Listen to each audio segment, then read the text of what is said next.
Bueno, muy buenas tardes.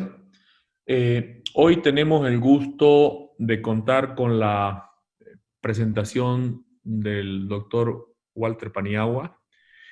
Él es ingeniero civil egresado en la Universidad Iberoamericana de México y tiene maestría y doctorado en mecánica de suelos y cimentaciones de la UNAM. Desde 1981 se ha desarrollado en la industria de las cimentaciones profundas, excavaciones y construcciones geotécnicas, y en actividades de construcción, diseño y control de calidad. Y desde 2003 es director general de Pilotec. Participa en el Comité Dictaminador de Peritos Profesionales en Geotecnia del Colegio de Ingenieros Civiles de México, en el Subcomité de Cimentaciones del Comité Asesor de Seguridad Estructural de la Ciudad de México y en los comités Slurry Walls y Energy Foundations del Deep Foundation Institute, y él es presidente del Comité Técnico TC 214 de Suelos Blandos de la Sociedad Internacional de Mecánica de Suelos e Ingeniería Geotécnica. Ha publicado más de 70 artículos técnicos en simposios y congresos nacionales e internacionales y es coautor de 5 libros. Profesor de la especialidad de geotecnia en la UNAM, miembro titular de la Academia de Ingeniería de México.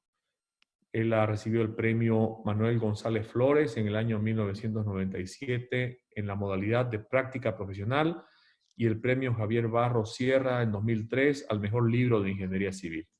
Ha impartido conferencias, cursos y diplomados en México, Estados Unidos, Canadá, Italia, El Salvador, Panamá, Argentina, Bolivia y Costa Rica. Fue presidente de la Sociedad Mexicana de Ingeniería Geotécnica de 2009 a 2010. Además, Walter ha impartido, como él menciona, conferencias en Bolivia y cursos sobre diseños de sostenimiento en excavaciones urbanas. Les recomiendo enfáticamente que presten atención porque van a escuchar tal vez una de las mejores conferencias en el tema que van a poder asistir a lo largo de sus vidas profesionales.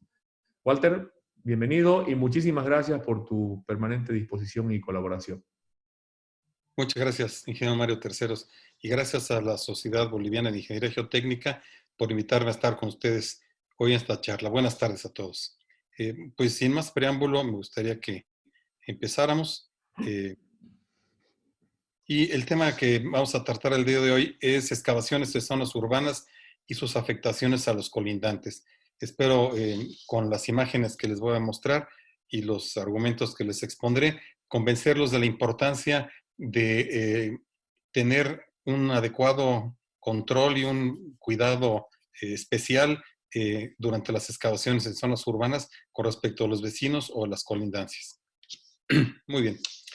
Como ejemplo, les quiero mostrar algunas excavaciones dentro de la Ciudad de México, que es donde yo trabajo mayor parte de mi tiempo. Los récords son de 40 hasta 50 metros en diferentes tipos de suelos, desde arcillas muy blandas, que son estas que les decimos zona del lago, hasta suelos un poco más firmes en la zona de lomas, que son arenas limosas o limos arenosos relativamente compactos. En otras ciudades, como la ciudad de Monterrey, donde los suelos son un poco diferentes, como se puede apreciar en algunas de estas fotografías, hay suelos aluviales, pero las profundidades de las excavaciones también son importantes. Aquí tenemos señalado 30 metros. En otra ciudad importante de nuestro país, en Guadalajara, las excavaciones no son tan profundas, pero también son los suelos difíciles. Hay otro tipo de formaciones, lajares y demás, y tenemos 20 metros de profundidad. Como pueden haber apreciado en prácticamente todas las fotografías, en casi todas las excavaciones tenemos ya sea colindancias con avenidas, calles o vías de comunicación importantes o con edificaciones, en este caso son algunas casas o edificios o a veces estaciones subterráneas de metro, cosas de ese tipo. Entonces tenemos que tener especial cuidado cuando hacemos este tipo de trabajos con respecto de las colindancias. Aquí tenemos un pequeño video, cortesía de una empresa colega de nosotros, en la cual podemos ver una excavación de 41 metros de profundidad. Los primeros 20 metros o algo así son arcillas muy blandas y los demás son suelos aluviales hasta los 41 metros. Como pueden ver, el sistema de contención es un muro un muro pantalla seguido de muro de concreto proyectado y todo está apuntalado con anclas postensadas. El tipo de material que se ve en el fondo es ya un material aluvial, no es tan blando, pero bueno, creo que se puede apreciar la magnitud de la excavación y el grado de dificultad que tiene esta. Y aquí tenemos otra vez una avenida importante del lado izquierdo del video y edificios y casas del lado derecho y en el resto de las colindancias, lo cual nos exige tener cuidado especial durante la excavación y el apuntalamiento de estas obras. La charla de hoy la dividí en 3 partes. La primera parte hablaré de los sistemas de contención, los procedimientos constructivos, muros pantalla, que les conocemos en México como muros Milán, colados en sitio, pero también muros pantalla prefabricados, muros Berlín, tablestacas de concreto y de acero, sistemas de contención a base de pilas, concreto lanzado o proyectado y soil mixing, que en nuestro continente se hace poco. La segunda parte habla de los sistemas de apuntalamiento con los cuales vamos a apuntalar los sistemas de contención que vimos en la parte primera. Ahí estaremos tratando anclas, puntales metálicos o troqueles, un sistema a base de bermas y taludes, losas estructurales, o sea, un sistema en el que la estructura del sótano sostiene la excavación, se le conoce a nivel mundial como sistema top-down o down, y sistemas autosoportables que no requieren ningún sistema de apuntalamiento. Y finalmente, las afectaciones a los colindantes. ¿Qué antecedentes tenemos? Criterios de deformación máxima que podríamos aceptar en zonas urbanas y algún ejemplo. Muy bien. Entonces, quisiera hacer un poquito de énfasis en que del lado izquierdo tenemos los sistemas de contención, del lado derecho tenemos los sistemas de apuntalamiento, pero, por ejemplo, este sistema de contención de muros pantalla se puede utilizar con cualquiera de los sistemas de apuntalamiento. Ustedes pueden tener un muro pantalla apuntado con anclas, o con puntales, o con bermas, o hacerlo con el sistema top-down.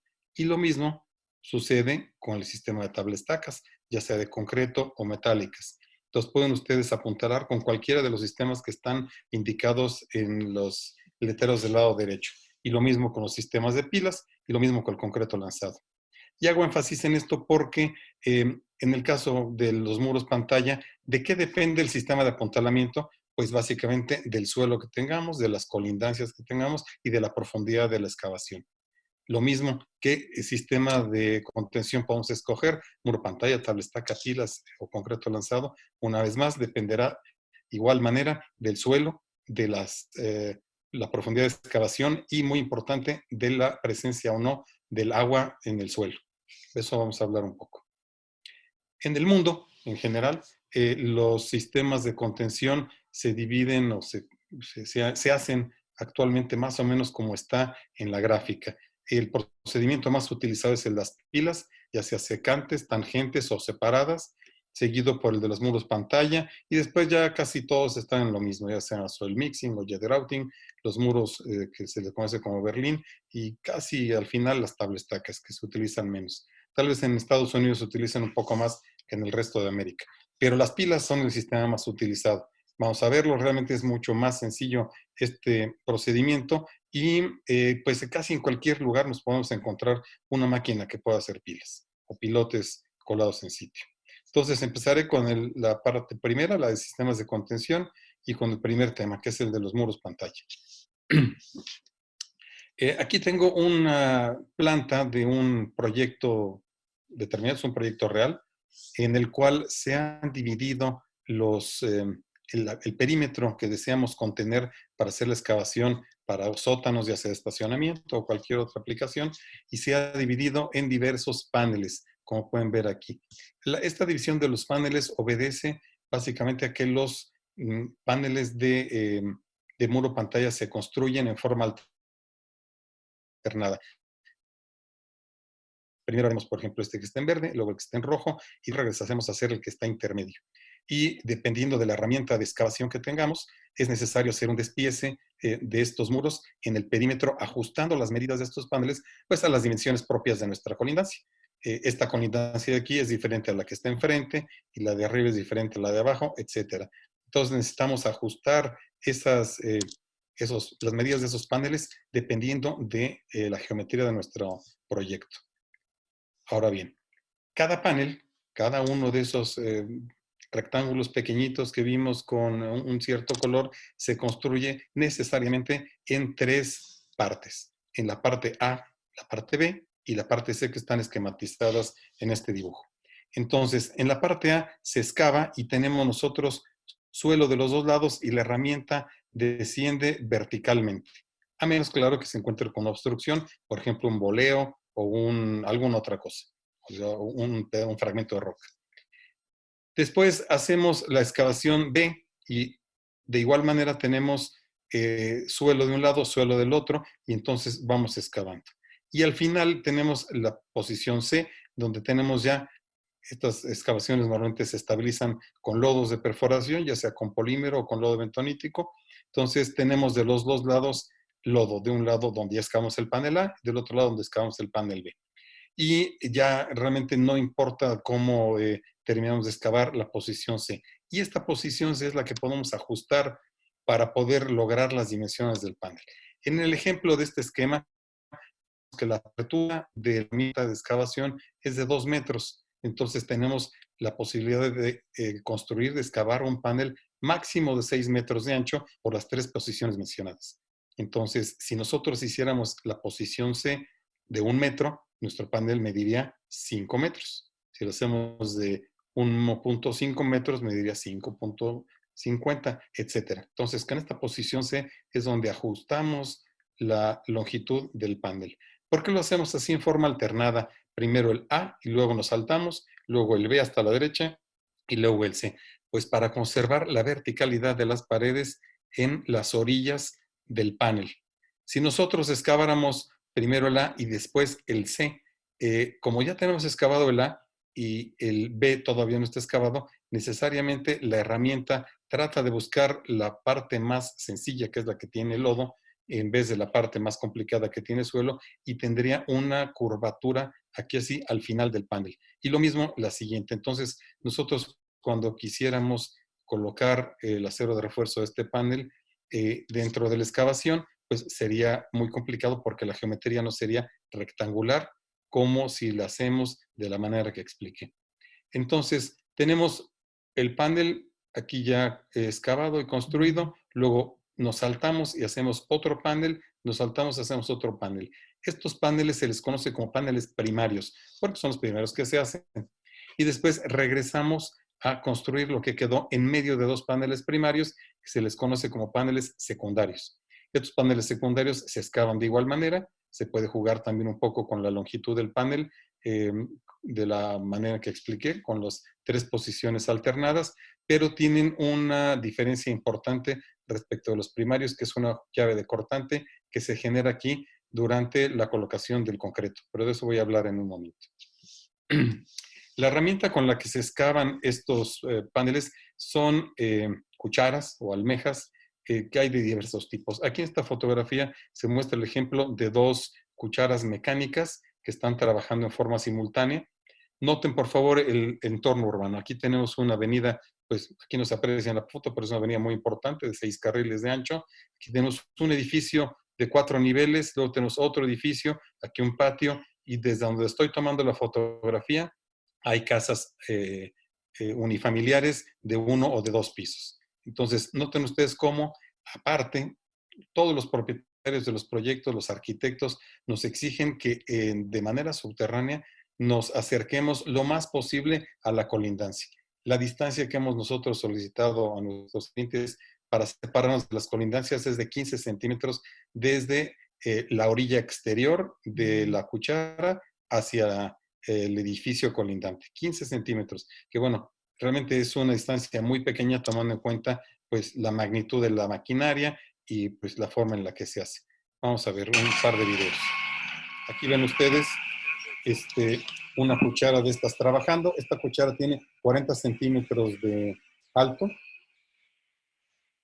y está excavando en arcilla blanda con lodo bentonítico.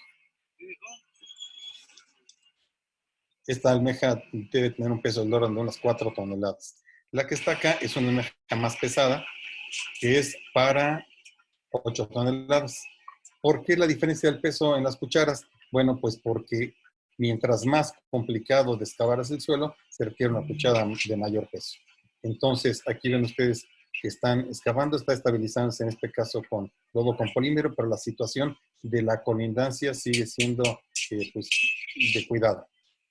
Está muy pegada al edificio, aquí atrás hay otra construcción, la parte de enfrente hay una calle. Entonces, aún los 15 centímetros que mencioné, pues suelen ser a veces escasos. Otro tipo de equipo más moderno es este que está operado con base en un sistema hidráulico para forzar el cierre de las valvas de la cuchara. Entonces, el equipo hidráulico nos permite abrir y cerrar la cuchara con base en un gato hidráulico que está aquí, y eso pues le genera mayor fuerza de ataque para suelos más competentes, más duros o con fragmentos de roca o cosas de ese tipo. Esta cuchara en particular está montada en una grúa de tipo hidráulico, entonces todas las conexiones hidráulicas que tiene para la apertura de las valvas están conectadas directamente a la grúa. En caso de que ustedes no tengan una grúa hidráulica como esta, necesitan tener una central hidráulica donde vienen el motor y las bombas que mueven la cuchara, y generalmente se colocan en la parte posterior de la grúa, a un lado del contrapeso o arriba del contrapeso. Es como generalmente funciona. Bueno, y la cosa se pone más complicada. Entonces lo que quieren ustedes es una máquina que se llama hidrofresa. Esta hidrofresa tiene dos ruedas que van cortando conforme avanza la excavación, y se retira el material producto del corte mediante una bomba que está generalmente inmediatamente arriba de las ruedas. De ella entonces se succiona el lodo con el que se está trabajando, sale a la superficie y ahí se trata el lodo y se continúa con la excavación. A diferencia de las cucharas que hemos estado viendo hasta ahora, se tiene un avance intermitente, eso quiere decir que se excava, se muerde un fragmento de suelo y sale la herramienta, tira el suelo a un lado y se repite así el ciclo. Esta tiene un avance continuo, esta no hay que estarla sacando en cada ciclo, esta tiene un avance descendente continuo. Una de las preocupaciones que tenemos que cuidar es la estabilidad de las zanjas durante la excavación. Aquí en este esquema podemos ver el cálculo del factor de seguridad para el trapecio que forma la cuña de potencial de falla dentro de una zanja. Ven ustedes, aquí está formada una cuña. Intervienen, por supuesto, a la profundidad de la zanja, pero también el largo con el que estamos excavando. Si nosotros hacemos una excavación pequeñita, pues se defiende un poquito más por el efecto tridimensional. Si hacemos una excavación mucho más larga, tiene mayor tendencia a fallar. Entonces, si nosotros observamos por un momento la expresión, tenemos, en este caso que es una expresión para arcillas, la resistencia al corte en el numerador, y la profundidad D en el denominador, el peso volumétrico del suelo, el peso volumétrico del lodo, la longitud de la zanja, etc. Entonces, el cociente de estas dos cantidades es lo que nos da el factor de seguridad, que si es superior a 1, la zanja es estable; si es 1, pues estará en equilibrio o límite, falla inminente; y si es menor que 1, es una falla segura. ¿Qué podemos nosotros hacer para incrementar este factor de seguridad? No podemos hacer nada con la resistencia no drenada del suelo, ni con el peso volumétrico. El peso volumétrico del lodo influye muy poco. Lo que podemos hacer es subir el nivel de lodo dentro de la zanja, que es esta cantidad indicada por la letra griega beta, por la profundidad, donde beta pues, es un número menor que 1, suponiendo que el lodo está abajo de la superficie, es incrementar este número beta. Si nosotros lo tuviéramos igual a 1, entonces tendríamos el nivel del lodo en la superficie de la zanja y el factor de seguridad se incrementa notablemente. Aquí vemos un ejemplo de este tipo. Tenemos el nivel de lodo muy cerca de la superficie de la zanja y entonces incrementamos el factor de seguridad. Esto es lo deseable, tener el nivel de lodo de excavación lo más arriba que se pueda. En algunos casos, inclusive, se sugiere construir terraplenes lateralmente a estos elementos provisionales para poder tener la posibilidad de subir el lodo. Y es que el lodo actúa con un empuje, como es un líquido, con un empuje hidrostático. Entonces, conforme se incrementa la profundidad, se incrementa la presión y si nosotros tenemos poca carga hidráulica en la superficie o cerca de la superficie, tendremos poco empuje y entonces se detiene con mayor dificultad la zanja. Entonces, repito, en ocasiones es deseable o aconsejable inclusive subir el nivel de lodo mediante un pequeño terraplén o algo parecido. Entonces, este empuje hidrostático del lodo es lo que está deteniendo la pared de la excavación en un sentido y en el otro. Ustedes saben, como es un líquido, pues actúa en todos sentidos, incluyendo hacia abajo, con la misma presión. Bueno, regresamos un poquito aquí a una excavación en zona urbana. Vean ustedes la cercanía que tenemos con el edificio colindante. Entonces, ¿por qué los 15 centímetros de separación? ¿Por qué no más o por qué no menos? Bueno, en algunas ocasiones lo hemos hecho con menos, pero cuando tenemos edificios altos que colindan o que tienen en su cercanía la estructura de la grúa, cuando la almeja muerde y nosotros sacamos de herramienta, esa grúa tiene el efecto, a ver si tiene el efecto de cabeceo y entonces ese pequeño cabeceo no corremos el riesgo de pegar al edificio vecino y entonces tenemos ese problema. Si nosotros por otro lado tenemos que esta estructura de la grúa pasa por arriba de la colindancia, como en este caso, podemos acercarnos un poco más. Inclusive podría decir yo que acero. Estar exactamente que el paño exterior del muro coincida con el paño exterior de la colindancia. Aquí en este caso, libra apenas también, en el cual tenemos la colindancia, pero la estructura que está arriba y que pudiera pegar hacia el muro está sobresaliendo del vecino. Pero ven ustedes una máquina que pesa 12 toneladas, pues con qué precisión hay que estarla moviendo para estar lo más cerca del límite que se puede. Bueno, entre los paneles primarios y secundarios se acostumbra a colocar una llave de cortante que se forma con base en unas piezas metálicas. Aquí tenemos el ejemplo de una de estas piezas metálicas con forma circular. Como se extraen estas piezas terminando la colocación del concreto, entonces se acostumbra embarrarlas o embadurnarlas de grasa para que la extracción sea más sencilla.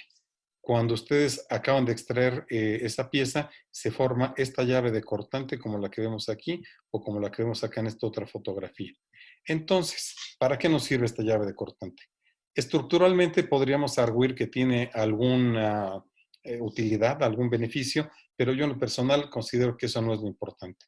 Lo importante desde mi punto de vista es que le dificulta la entrada al agua, obligándola a tener un recorrido mucho más largo y entonces tenemos la posibilidad de que las juntas entre paneles primarios y secundarios sean estancas, es decir, que no tenga filtraciones de agua. Tenemos la oportunidad de que eso sea así.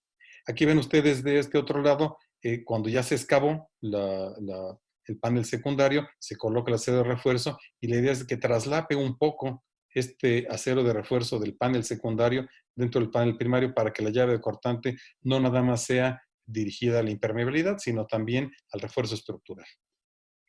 Estas juntas se pueden hacer prácticamente de la geometría que ustedes quieran. Aquí tenemos una de sección trapezoidal, pero que además tiene un portabanda para colocar aquí una banda hojillada de PVC.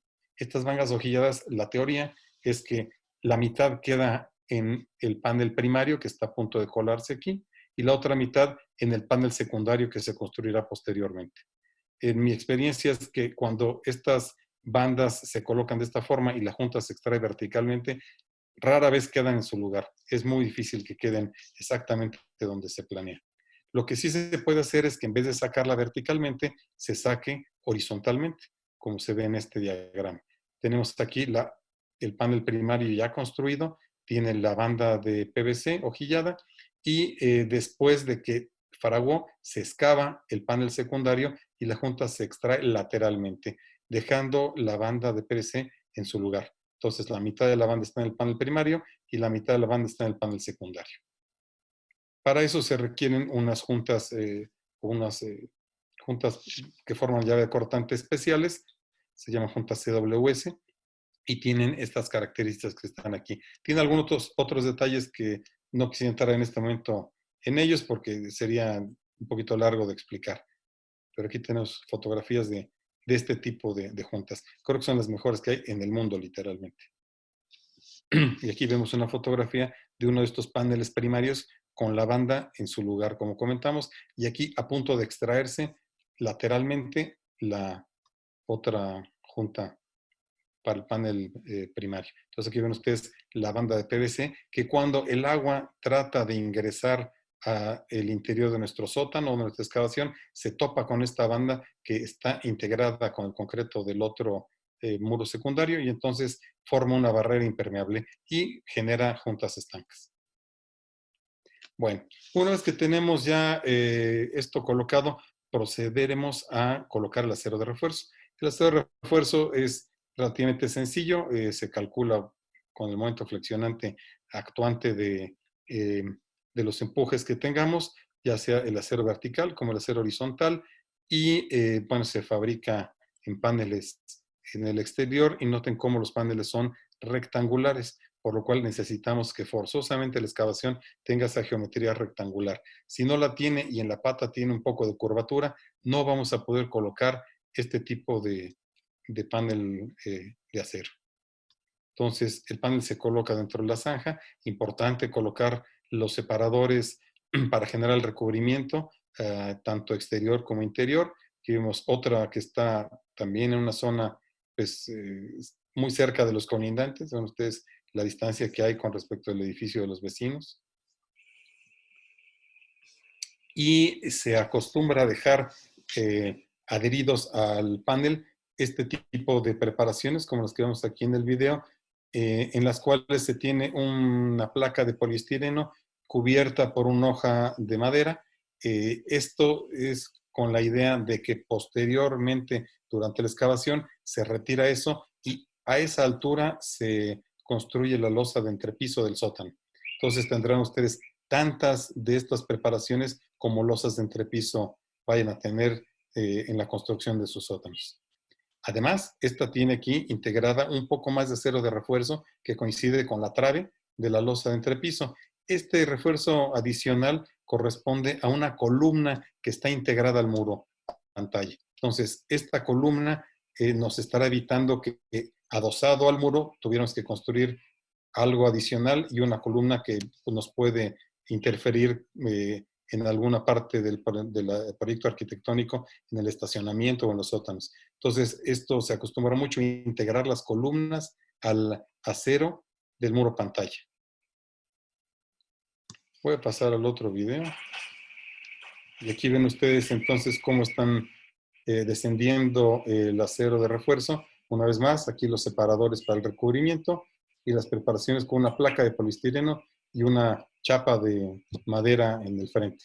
Repito, cuando ustedes excavan, se encuentran con eso, se retira y ahí es donde conectan ustedes la losa entre piso, en esa altura.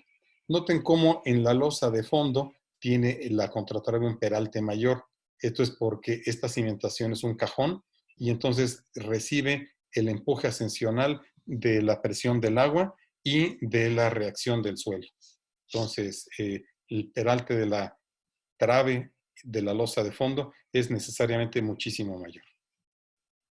Bueno, posteriormente se coloca el concreto mediante tuberías que se conocen en el medio como tuberías TREMI, que no es más que una tubería que se le coloca al fondo de la excavación y posteriormente se va colocando el concreto desde el fondo hacia abajo. Como el concreto pesa del orden 2.2 toneladas por metro cúbico y el lodo pesa del orden de 1.05 toneladas por metro cúbico, el concreto va desplazando hacia arriba el lodo y entonces el lodo lo captamos en la superficie y lo almacenamos para su posterior uso, limpieza o disposición final.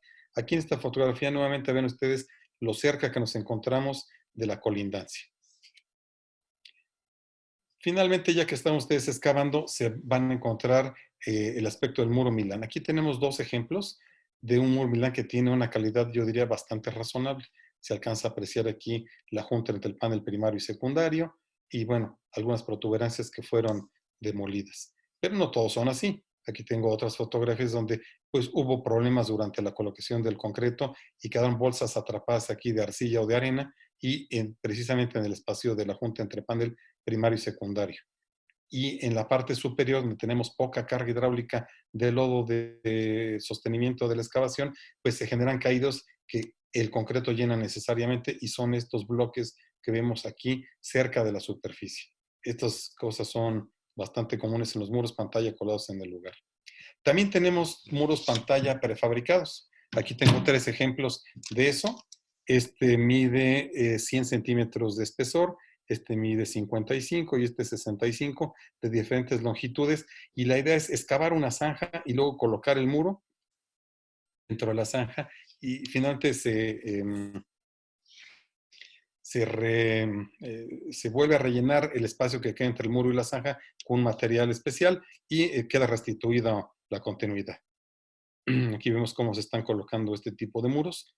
El acabado ya es el acabado definitivo, entonces como ustedes esto lo construyeron en una planta, pues le pueden poner el acabado que ustedes quieran. Le pueden poner algún grabado, inclusive si quieren, ¿no? Es bastante versátil en este sentido. Y le pueden dejar las preparaciones para la llave de cortante, las bandas de PVC, las conexiones con las losas de entrepiso, etcétera. Es muy versátil hacerlo de esta manera. Aquí tengo otro ejemplo al respecto. Es un hotel en la Ciudad de México donde se construyó con este tipo de muros pantalla prefabricados. Son 7 niveles de estacionamiento, pero creo que es más impactante la fotografía tomada desde arriba. Tenemos los 7 niveles, una excavación de 21 o 22 metros, una calle, pues no es tan importante, secundaria, pero vean ustedes la cercanía que tenemos con los edificios. Y el edificio desde donde tomé la fotografía, pues también está bastante alto y su cimentación colinda con esta excavación de 20 metros. Entonces, realzo la importancia de las colindancias, de los vecinos durante las excavaciones en zonas urbanas. Calles, en este caso, que pueden estar llenas de instalaciones municipales, drenaje, agua potable, gas natural, televisión por cable, etcétera, y por supuesto los vecinos. Pasemos a otro tema, un poquito menos utilizado. Este se utiliza más para excavaciones someras. Nosotros en México les decimos muro Berlín. Consiste básicamente en colocar o hincar mediante golpes vigas de sección H o sección I en el perímetro de la excavación. Se excava un poco, se coloca una contención que puede ser de madera o de concreto proyectado o de elementos prefabricados, se apuntala y se continúa la excavación, se vuelve a poner la contención, se vuelve a apuntalar y así sucesivamente hasta llegar al fondo de la excavación. Vamos a ver algunos ejemplos. Los elementos verticales en Estados Unidos le dicen pilotes soldado y estos elementos horizontales les decimos nosotros viga madrina o viga de repartición. Entonces, en este ejemplo se colocan los pilotes y conforme se va excavando se coloca una malla electrosoldada y después concreto lanzado, concreto proyectado en las diversas etapas. Pero a su vez hay que estarlo apuntalando. En este ejemplo, que es para el tendido de una tubería de agua potable o de drenaje, aquí se está apuntalando con troqueles de lado a lado, pero se está conteniendo con madera, que hay que colocarla con unas cuñas dentro del patín de la viga. Aquí lo ven ustedes con madera. Este procedimiento es muy, muy popular en Estados Unidos, pero repito, para excavaciones relativamente someras, 5 metros, una cosa así. Y hay que enfatizar que este sistema no contiene el agua, no es impermeable. El agua se puede meter entre las tablas que se ven aquí. Aquí hay otro ejemplo. Este no está apuntalado, bueno, en la parte superior está apuntalado con puntales metálicos, pero en la parte de abajo con anclas y no tiene vigas madereras. Eso quiere decir que tiene un ancla por cada viga vertical. Y intermedio, repito, tiene madera. Este tiene concreto lanzado. Aquí sí se están colocando estas vigas madrinas para recibir el empuje de varios de estas vigas verticales sobre la viga madrina y entonces contenerlo con este puntal metálico. Cuando los puntales metálicos son muy largos, tienden a fallar por pandeo, ya sea por pandeo vertical o por pandeo horizontal. Entonces es conveniente, o más bien es imperativo, arriostrarlos, o sea, disminuir la longitud de pandeo vertical y horizontalmente, como se ve aquí en los dos niveles de apuntalamiento. Entonces, de esta manera, eh, arriostramos, fijamos la longitud libre del troquel y entonces eliminamos el problema de pandeo. Entonces, este muro berlín está con concreto lanzado. Este está con madera y con anclas. Y este está con unas tabletas prefabricadas de concreto, lo cual, bueno, pues le da un acabado pues, muy agradable, diría yo. Ya prácticamente es el acabado definitivo que tiene el sótano de este proyecto. Pasando a otro tema que es el de las tablestacas. Tablestacas de concreto ya casi no se utilizan, pero en ciertos proyectos son bastante útiles, porque es un elemento prefabricado. Estas tablestacas generalmente se colocan hincadas a golpes con un martillo como con el que se hincan los pilotes. Aquí el problema está en que necesitamos necesariamente separarnos mucho de la colindancia porque el equipo es de un diámetro importante, más los accesorios que tiene aquí enfrente, que es una bomba y otras cosas, lo cual nos obliga a separarnos del orden de 35 centímetros, que es muchísimo más que los 15 centímetros de los que hablaba yo hace rato para los muros pantalla. Una vez más, aquí las colindancias pues, juegan un papel importante para seleccionar el procedimiento constructivo. Aquí tenemos otro, igual también con una colindancia muy cerca, dos niveles de apuntalamiento con troqueles, la viga madrina y aquí las juntas entre las diversas piezas se inyectan con un mortero con aditivo impermeabilizante integral y un estabilizador de volumen para evitar que se contraiga. Las tablestacas de acero, que son muy populares en Estados Unidos, en Brasil hay una fábrica importante de tablestacas de este tipo, Gerdau. La mayor parte de las tablestacas que se utilizan son de tipo Z, que están aquí. Las tipo U se utilizan un poco menos porque pues, nos despegan mucho de la colindancia y estas planas no se usan en zonas urbanas, son para estructuras celulares. Estas se colocan ya sea con un martillo vibratorio o con un martillo diésel a golpes. También se pueden colocar a presión con máquinas de este tipo, más modernas, no generan vibración de ningún tipo. Entonces ustedes empujan mediante este sistema las tablestacas dentro del suelo. Esta foto es en Chicago. Bueno, no quiero entrar mucho en el tema de las tablestacas de acero porque para zonas urbanas prácticamente no se utilizan. No quise dejar de mencionarlo, pues porque, bueno, aquí están en la ciudad de Chicago, pero haciendo una obra que no está en una colindancia complicada. Están aquí en un canal, pues construyendo un muelle. Entonces, no quiso entrar en muchos detalles de este tema. En cambio, las pilas, estas sí se utilizan mucho. Las pilas o los pilotes colados en el lugar. Voy a empezar con las pilas secantes que nos generan también una contención impermeable. De la misma manera que los muros pantalla, tenemos nosotros que se construyen las pilas primarias. En el diagrama están indicadas en el 1, 1, 1, 1. Y luego se construyen las secundarias 2, 2, 2. Y noten cómo se traslapan ligeramente una con la otra. Pero al construir la pila 2 y traslaparse con estas pilas 1, necesariamente tenemos que cortar con la herramienta de perforación un pedacito de la pila primaria, lo cual nos limita o nos obliga a tener una serie de condicionantes. Por ejemplo, si el material de las pilas primarias y secundarias es el mismo, concreto reforzado, la técnica se le conoce como duro-duro, porque la pila primaria tiene concreto y la pila secundaria tiene concreto. El concreto que se recomienda es máximo de 350 kilos por centímetro cuadrado. Se requiere un equipo de perforación con un par de torsión alto para poder cortar ese concreto. Generalmente se perfora al día siguiente de que se construye la primaria, pero de todas maneras es muy resistente. Y los diámetros están generalmente entre 60 y, bueno, a veces hasta 150 centímetros. 60 centímetros es un número muy razonable, tal vez 80 en algunos casos. La otra técnica se llama suave duro, en la cual las pilas primarias, las que están aquí indicadas como A o con color amarillo, se construyen de un material más suave.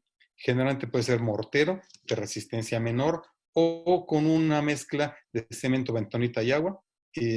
con la cual se construye esto, y cuando construyen las pilas secundarias, pues es mucho más fácil cortar esta otra.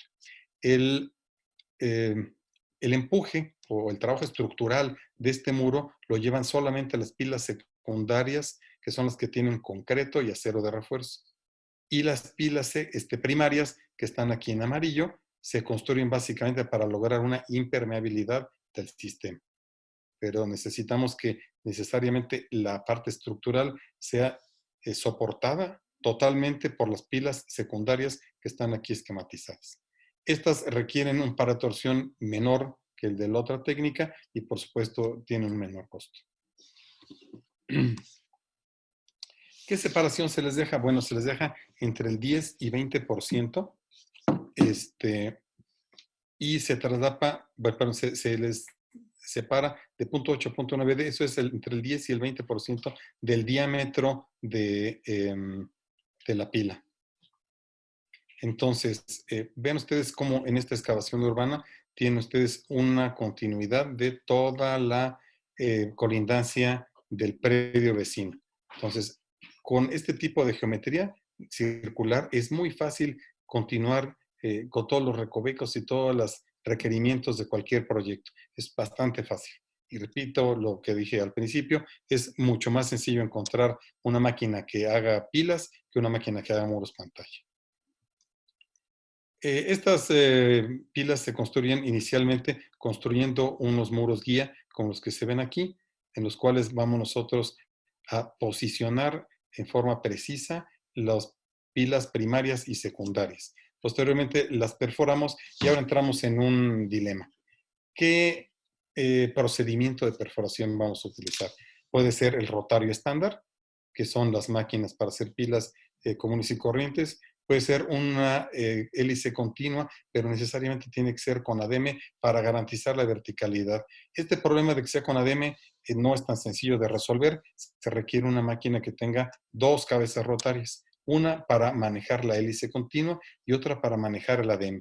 Y eso, bueno, en Latinoamérica no en muchos lugares hay este tipo de equipos. O la otra es utilizar una entubadora o osciladora para colocar el ADM y perforarla con este sistema de rotario estándar. ¿Cómo lo escogemos? Pues básicamente dependemos de la tolerancia en la verticalidad del muro que requerimos. La técnica duro suave, aquí están las tolerancias en la verticalidad que tenemos con diferentes sistemas como los que estábamos hablando ahora. El estándar, la osciladora, hélice continua o hélice continua con ADM. Por supuesto, mientras más sofisticado es el sistema, tenemos mejor tolerancia o mejor control de la verticalidad, pero por supuesto el sistema es más lento y entonces se vuelve más costoso. En la técnica duro-duro, pues no tenemos muchas opciones, o lo hacemos con osciladora o CFA con ADM si requerimos una tolerancia estricta con la verticalidad. ¿Por qué queremos esa tolerancia? Bueno, ahora regreso a la tolerancia. ¿Cómo es el acero de refuerzo? El acero de refuerzo puede ser, si es la técnica duro-duro, puede ser donde solamente las pilas secundarias tienen refuerzo o tienen un refuerzo, las pilas primarias, con un recubrimiento altísimo para evitar cualquier posibilidad de que cuando perforemos la pila secundaria nos topemos con el acero de refuerzo de la pila primaria. O en la técnica suave-duro, pues sin acero de refuerzo, ya sea reforzado con una viga ahí o con varillas verticales y estribos, como cualquier otra pila. Aquí está la necesidad o el requerimiento de por qué necesitamos un estricto control de la verticalidad. Ven ustedes, en la parte superior de este muro de pilas, todo se ve muy bien, pero cuando se avanza en la excavación, vemos que las pilas van perdiendo verticalidad y van perdiendo ese traslape que veíamos en el diagrama. En el diagrama se ve muy bien, pero aquí en la realidad no. ¿Y qué es lo que pasa si tenemos estas diferencias? Pues que si tenemos suelo blando, como se ve en esta fotografía de esta obra, podemos tener fallas por extrusión a través de los huecos que dejan las pilas primarias con las secundarias. Y entonces nos falla la excavación. Entonces, en ciertos proyectos se acostumbra ampliar ampliar el diámetro de las pilas para poder cubrir esa falla en la tolerancia. Entonces, al ampliar ustedes el diámetro, lo que consideren ustedes que puede fallar, queda cubierto ese traslape y evitar el problema que vemos aquí en esta fotografía. Caso diferente de las pilas separadas. Estas pilas están construidas no en forma secante ni tangente, sino están muy separadas. Aquí lo que buscamos es que el suelo esté trabajando por arqueo entre pila y pila, y ya después, para evitar pérdida de material por erosión e intemperismo, las recubrimos con concreto proyectado, como se ve aquí. Tenemos en la parte superior que están ligadas con una trave y en la parte inferior con una losa de fondo. El resto en este proyecto están en voladizo. Aquí tenemos otro ejemplo similar. Tenemos igual las pilas separadas. Aquí se colocó el concreto proyectado únicamente entre las pilas, no cubriendo todo, como en el ejemplo anterior. Y otra vez tenemos en la parte superior una viga que da continuidad y vigas definitivas.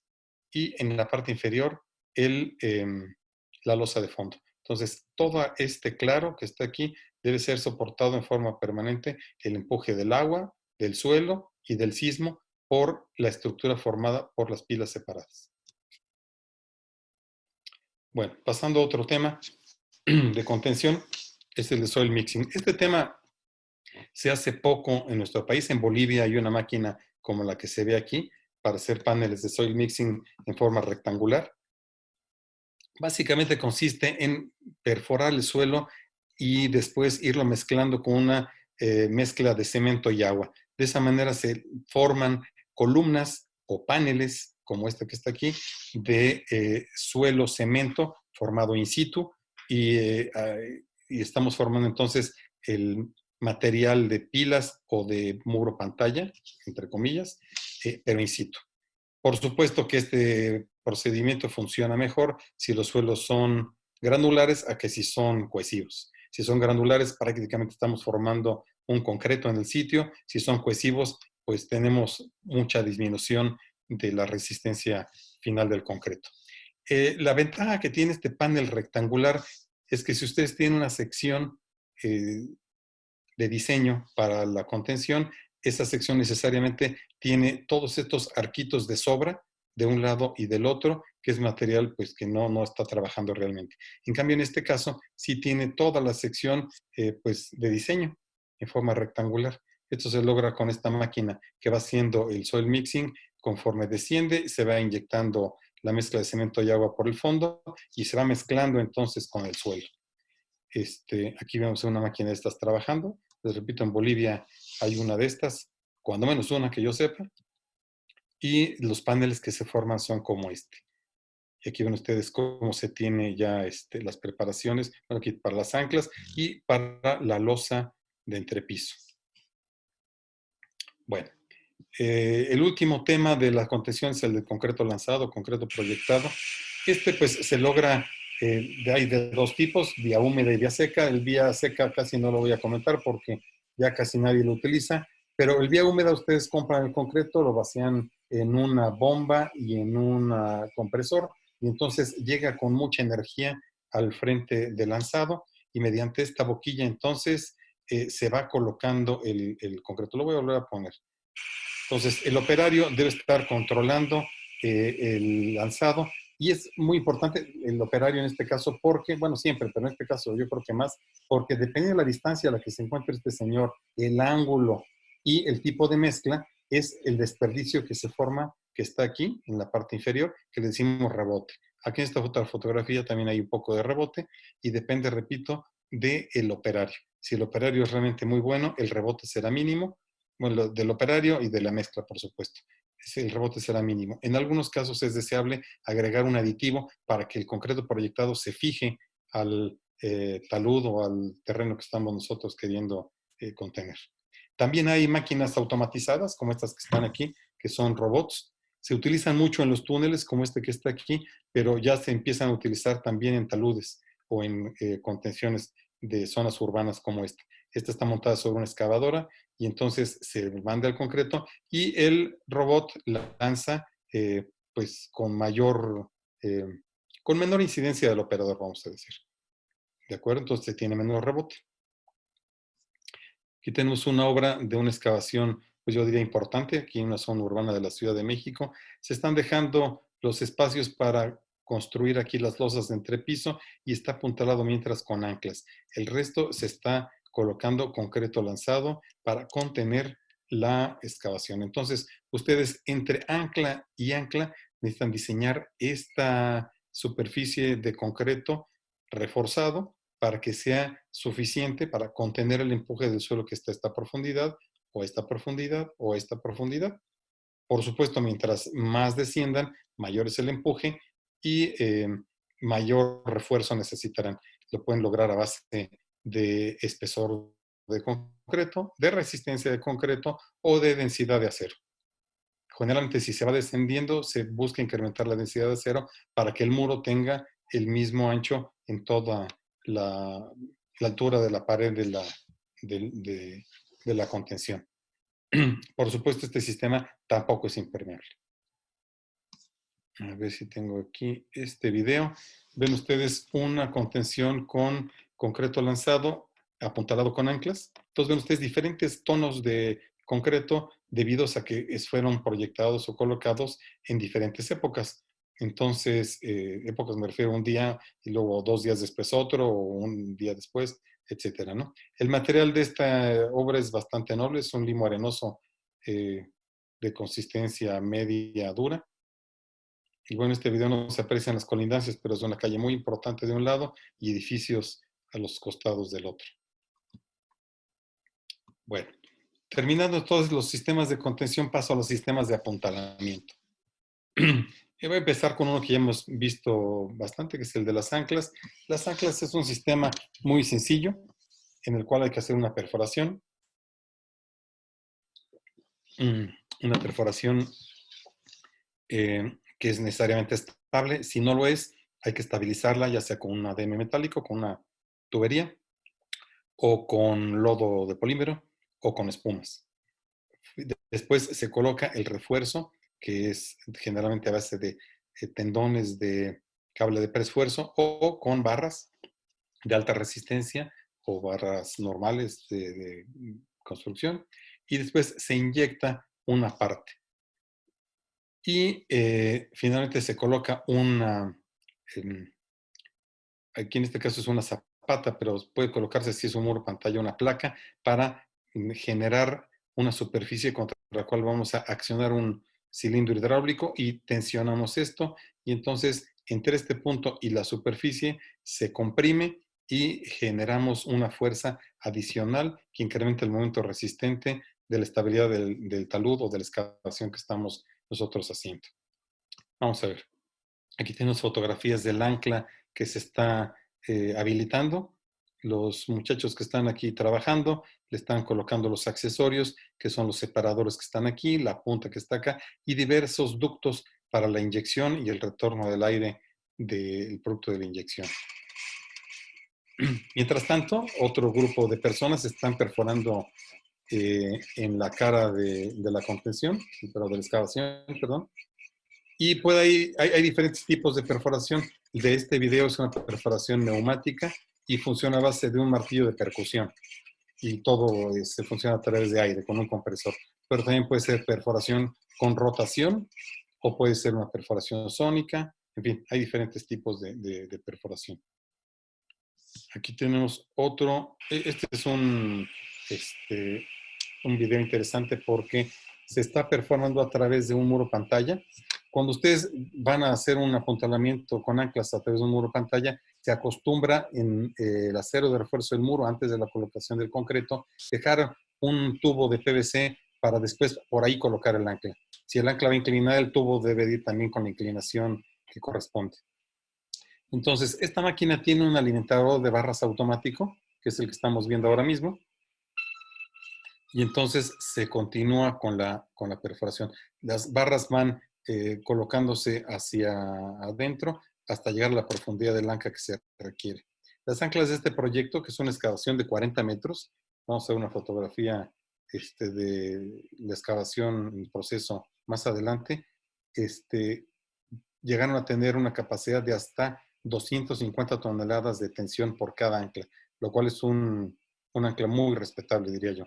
Son anclas muy, muy, muy grandes, de mucha capacidad. No es tan fácil hacerlas. Entonces, la preparación en el muro pantalla se dejó, se alcanza a apreciar, y entonces cada vez que avanzan las barras de perforación, y se agota la longitud de las barras, la máquina que tiene doble mordaza desacopla la barra esta y entonces espera que las barras de arriba se alimenten otra vez el cabezal y continúan con la perforación.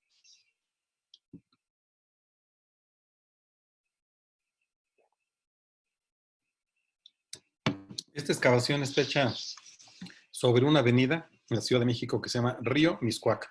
Entonces podrán imaginar que eso era el antiguo cauce de un río. Se tiene los primeros 20 metros, suelos aluviales relativamente finos, pero de 20 a 40 metros se encontraron suelos aluviales gruesos, boleos grandes, lo cual implicó una dificultad para la perforación de las anclas importante. Y para la contención, de 0 a 20 se hizo con un muro pantalla y de 20 a 40 con concreto lanzado, ante la dificultad de hacer un muro pantalla dentro de ese material aluvial grueso.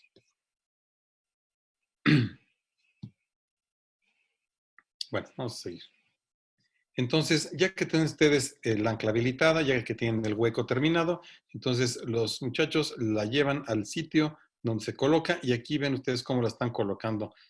Aquí se ayudan apoyándose en la máquina, etcétera, pero al final la meten en el hueco y después se inyecta. Aquí está la central de inyección. Tiene unos mezcladores para el cemento con el agua y una bomba que manda este producto de inyección hacia la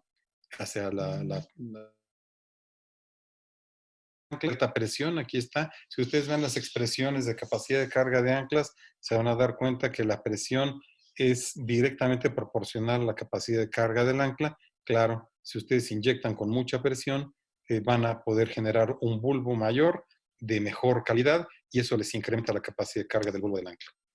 Y después de un cierto tiempo que se adquiere la resistencia del proyecto, generalmente se le colocan aditivos para que eso sea relativamente rápido. A los 2 o 3 días se tensan las anclas, para lo cual se utiliza un gato hueco. Por el centro pasan los tendones de preesfuerzo, que son los que están aquí. Y al principio es muy común hacer una prueba de carga, como la que está haciendo aquí mi compañera, la ingeniera Claudia Pineda, en la cual tiene aquí un indicador de carátula, mide la fuerza con una celda de carga que está calibrada y mide el desplazamiento. Y con eso puede corroborar que el ancla está trabajando como se diseñó. Ya después, durante la rutina, los muchachos miden la elongación del cable, es decir, qué tanto se estiran los cables, o se mide la presión del manómetro y se debe de llevar a calibrar el gato hidráulico para tener la certeza de la carga adecuada en cada ancla. El colocar la carga adecuada es muy importante para poder colocar las fuerzas resistentes que incrementen del momento resistente, del factor de seguridad, de la estabilidad de la excavación. Entonces, generamos unos reportes de este tipo en los cuales se tienen las diferentes colindancias del proyecto y se va controlando cuándo se perforaron, inyectaron y tensaron cada una de las anclas. Aquí en este dibujo, por ejemplo, se observa que este talud todavía no está excavado, lo mismo que este que está acá. Entonces se va viendo el avance de las anclas. Estas anclas son de 27 metros, por lo que alcanzo a ver aquí, otras de 28 y otras de 30 y 32 metros de longitud. Aquí tenemos la obra aquella en Río Miscuac. Estos primeros 20 metros están excavados con muro pantalla y los siguientes 20 metros, que no tengo una fotografía a la mano, se excavaron y contuvieron con concreto lanzado. Entonces ven ustedes la cantidad de anclas y la disposición. Si ustedes separan horizontalmente las anclas, van a requerir más acero vertical. Si las separan mucho verticalmente, van a requerir más acero horizontal. Es decir, dependiendo del equilibrio entre la separación horizontal y vertical de las anclas, será el diseño estructural del muro pantalla, o de la tabla estaca, o del concreto lanzado, o de las pilas. Entonces, se debe tener un equilibrio entre el sistema de apuntalamiento y el sistema de contención. El sistema de contención, repito, cual sea, muro pantalla, concreto lanzado, tabla estaca, pilas, lo que sea, su refuerzo, su diseño estructural corresponderá al empuje, por supuesto, que tenemos del suelo, pero a la separación del apuntalamiento, tanto horizontal como vertical. Eso lo vamos a ver un poquito más adelante con cierta insistencia. Puntales o troqueles. Estos puntales o troqueles se utilizan pues, realmente cuando no nos queda otra, porque después de que se utilizan aquí, realmente no hay que hacer con estos elementos y normalmente pues son material de desperdicio. Entonces los clientes no son muy felices con este tipo de solución. Aquí tenemos puntales de tubo, como estos que están aquí, otros que están en armaduras ortogonales o vigas H, tubos también están inclinados, celosías o armaduras.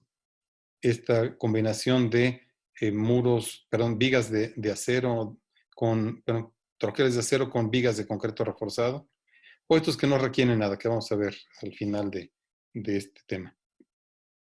Aquí tenemos un ejemplo. Tenemos un muro pantalla en un suelo bastante blando. Tenemos 1, 2, 3, 4 niveles de apuntalamiento. Entonces, en particular, esta obra, que es un cajón para el metro de la Ciudad de México, tiene un muro pantalla, que es un muro primario, y después lleva otro muro que están aquí armando, como se alcanza a ver, y están a punto de concluir, que es un muro que le llamamos de acompañamiento. Estos puntales, además, se les deja aquí una ventana para colocar un cilindro hidráulico y poder colocar, después de que pone en su posición el puntal, colocarles una carga antes de continuar con la excavación. Esto lo conocemos como precarga y nos sirve para limitar las deformaciones de las cuales vamos a hablar en la tercera parte de la charla. Aquí tenemos otra obra igual con puntales. Como pueden ver, excavar dentro de los puntales también es un reto en el procedimiento constructivo. Ven ustedes las calles y los edificios vecinos. Entonces, nos vemos obligados a controlar las deformaciones que afectan a los vecinos.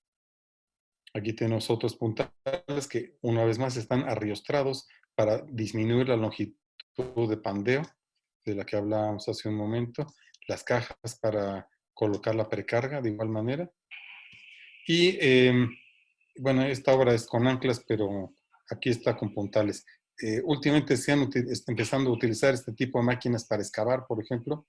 En la Ciudad de México ya hay varias, en las cuales se puede excavar con una, bueno, se retira el material con una excavadora, pero tiene este aditamento, este accesorio, que es un brazo telescópico que les permite alcanzar pues profundidades importantes y cargar directamente a los camiones. Si ustedes no tienen un equipo de este tipo, se ven obligados a utilizar una grúa con una almeja de valvas o una banda transportadora que lo lleve en círculos hacia la superficie. Entonces, este sistema es un poquito más moderno y se está empezando a utilizar al menos aquí en la Ciudad de México. Muy bien. El otro sistema para apuntalar es el que le conocemos como vermatalud.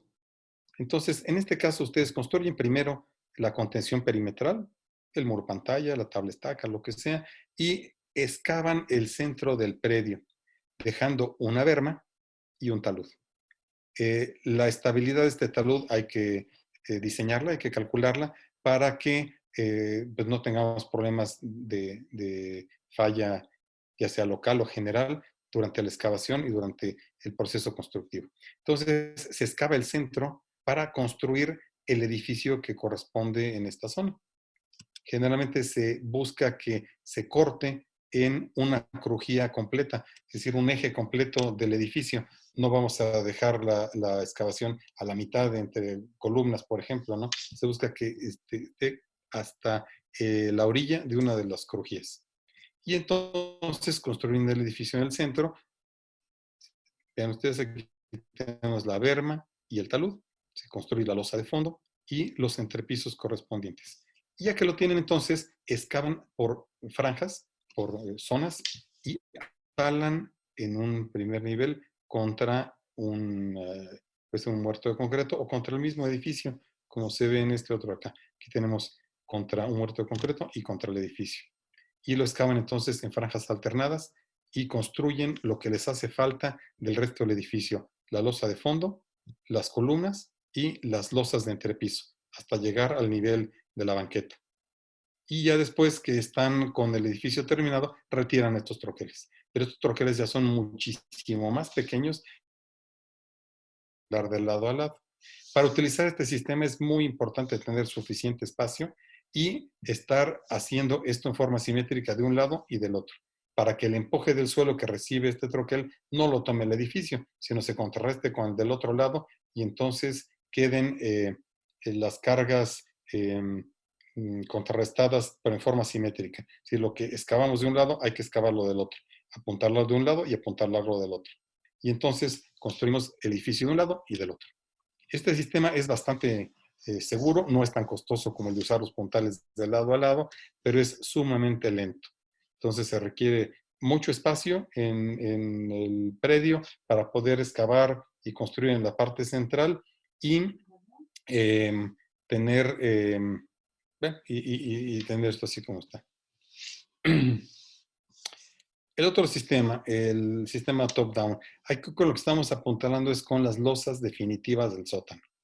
Entonces, se ejecutan los muros de contención y se construyen pilas con columnas precimentadas desde la superficie. Ahorita explico esto.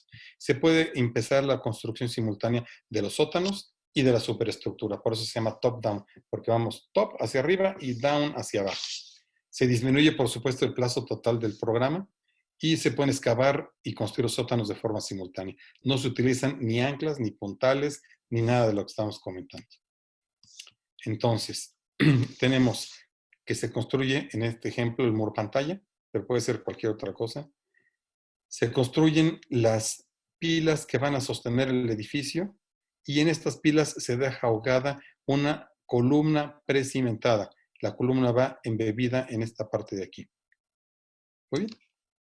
Este asunto de las columnas, nosotros acostumbramos a construir una muro guía en la superficie. Se puede guiar también con un aditamento como este, o este que es automático, que es de una compañía inglesa.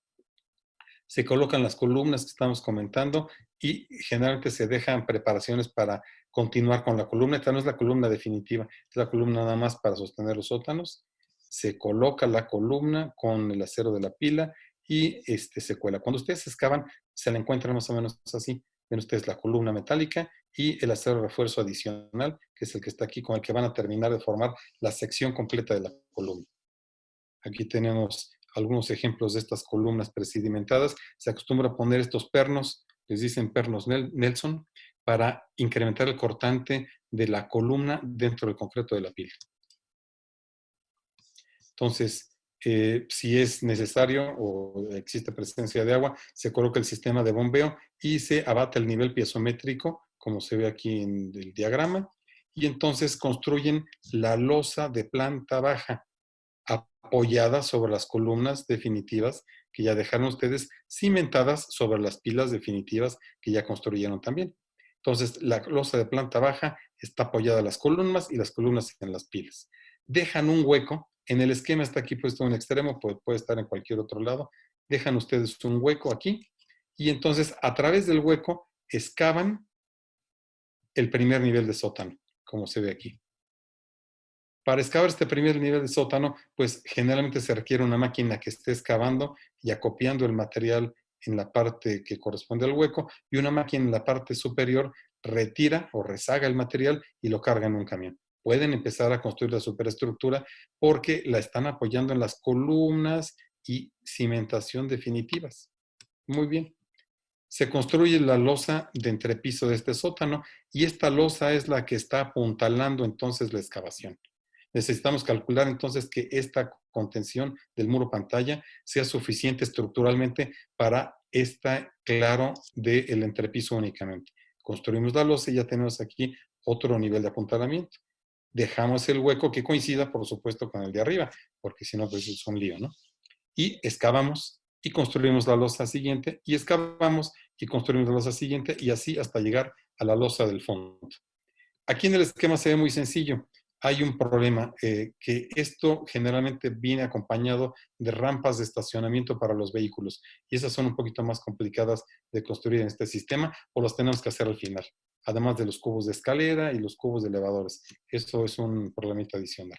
Finalmente, revisten ustedes las columnas a la sección definitiva y entonces mientras pueden seguir construyendo la superestructura al mismo tiempo que excavaron estos sótanos.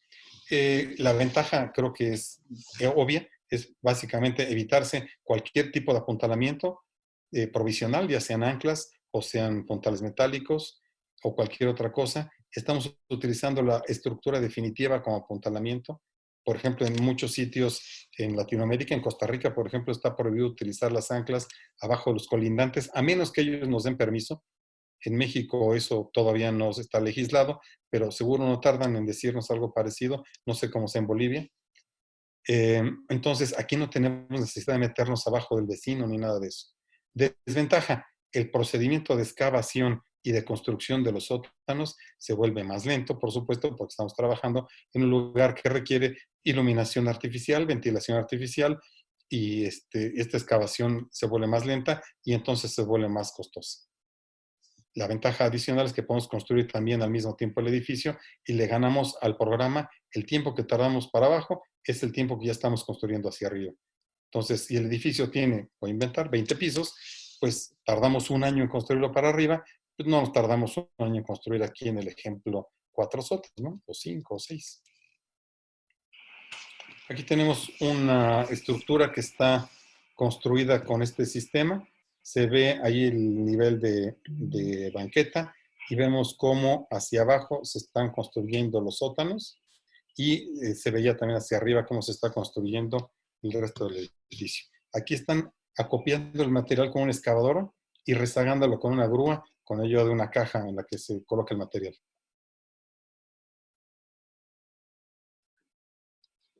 Como comenté, se requiere un sistema de iluminación artificial y de ventilación también, para que aquello esté trabajando en condiciones. Y están aquí las preparaciones para poder construir la columna definitiva posteriormente.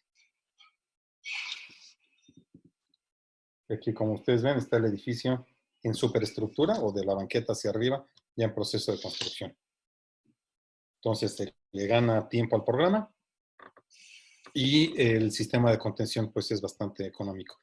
Estas estructuras se acostumbra a hacerlas en los sótanos con estructura metálica por la versatilidad y facilidad que se tiene para poder hacer cualquier ajuste que se tenga.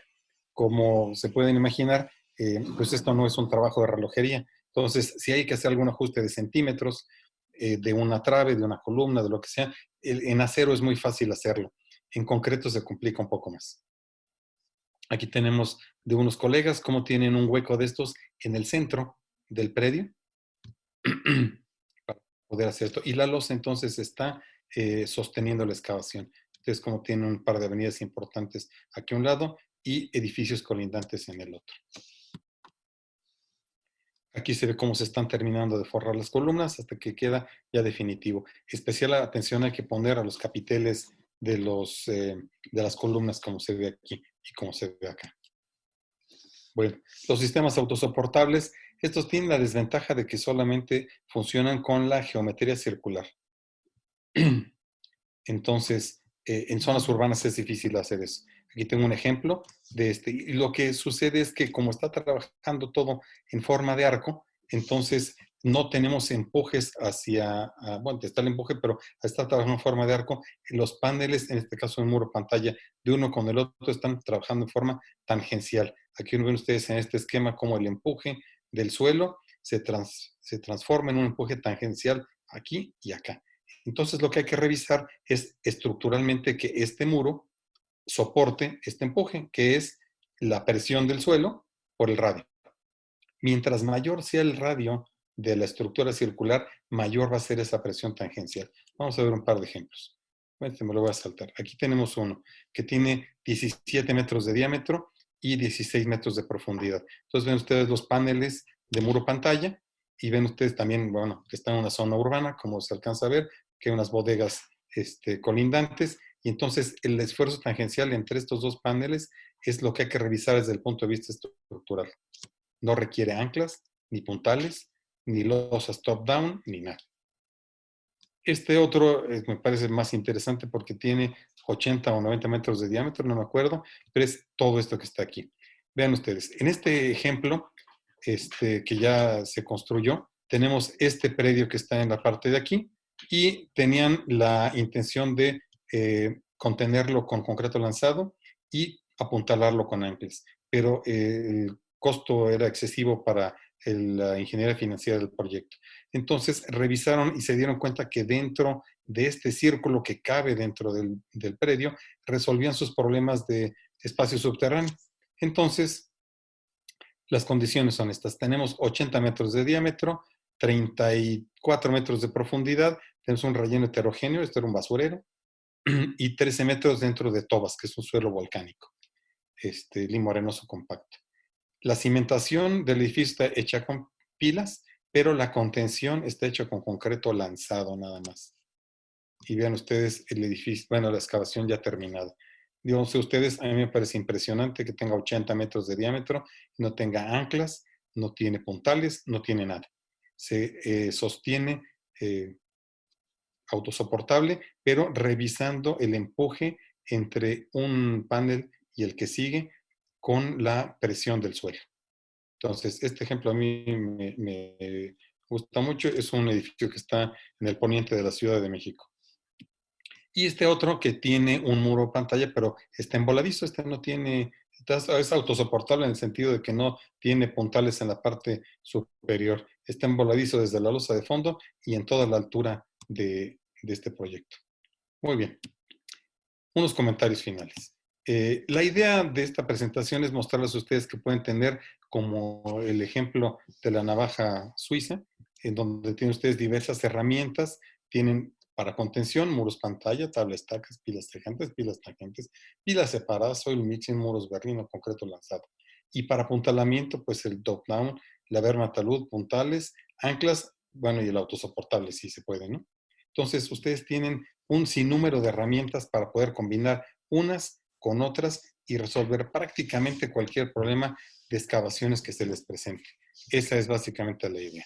Ahora, para compararlos desde el punto de vista cualitativo, el año pasado se organizó en Santa Cruz, en Bolivia, un simposio, el cuarto simposio internacional de fundaciones profundas, donde presenté esta tabla en un artículo.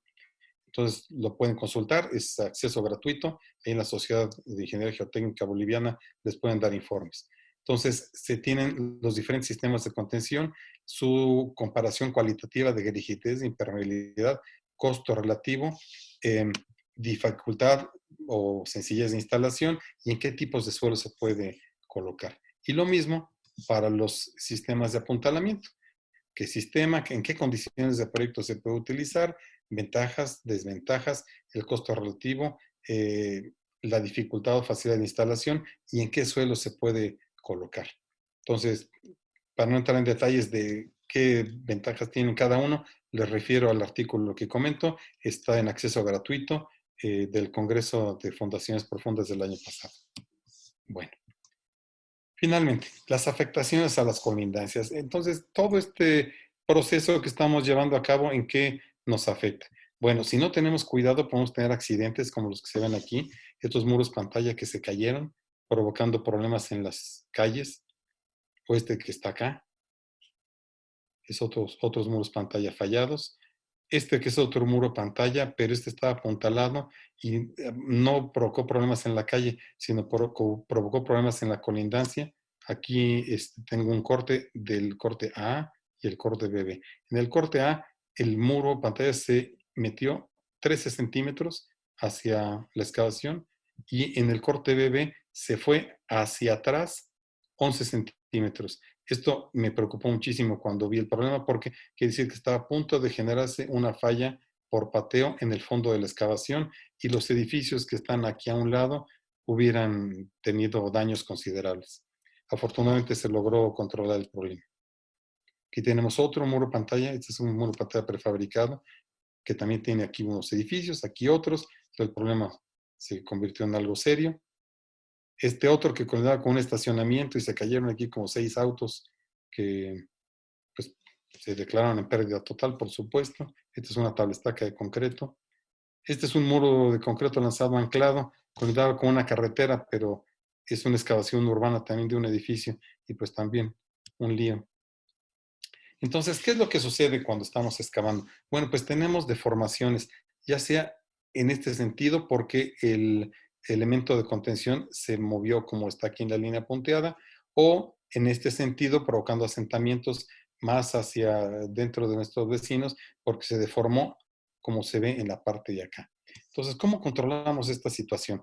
Bueno, el profesor Peck nos presentó en el 69 en el Congreso Internacional de Mecánica de Suelos que se llevó a cabo en México, esta gráfica donde nos dice que aquí la distancia de la excavación dividida entre la profundidad máxima, podemos calcular qué asentamiento tenemos respecto también de la profundidad máxima y lo tiene separado para diferentes tipos de materiales. Estos que son arcillas firmes y arenas o estos que son arcillas blandas. Entonces, esta es una gráfica que nos da una idea de cómo se va a comportar nuestra excavación, pero es para darnos una idea nada más. Es solamente para tener un orden de magnitud de qué podemos esperar.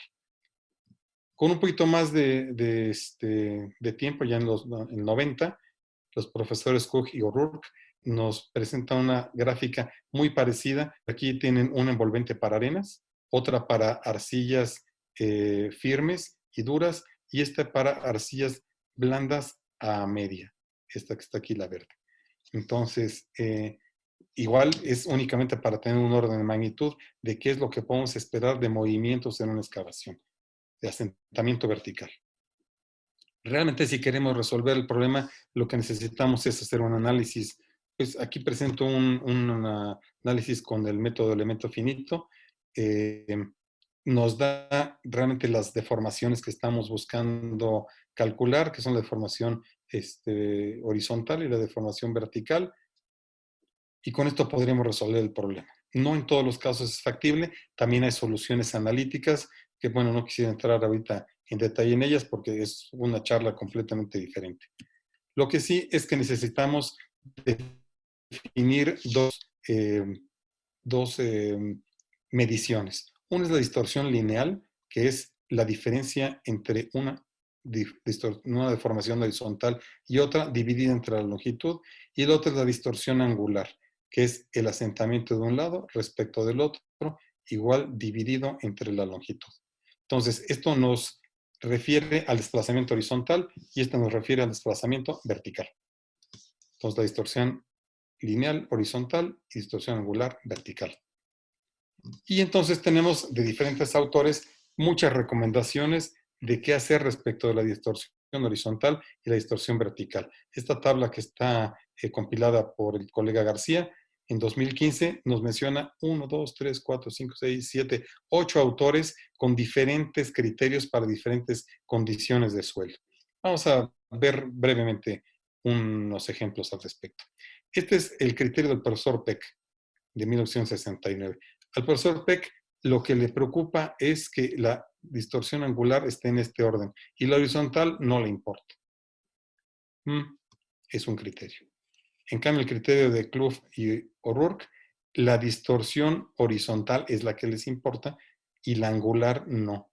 Puede ser pues, casi la que sea. Le estoy refiriendo todas a esta gráfica de Boscardin y Cording, en la cual si tenemos aquí distorsión angular y distorsión horizontal, tenemos diferentes zonas. Esta donde es despreciable, muy despreciable, daño ligero, daño moderado a severo, daño severo y daño severo a muy severo.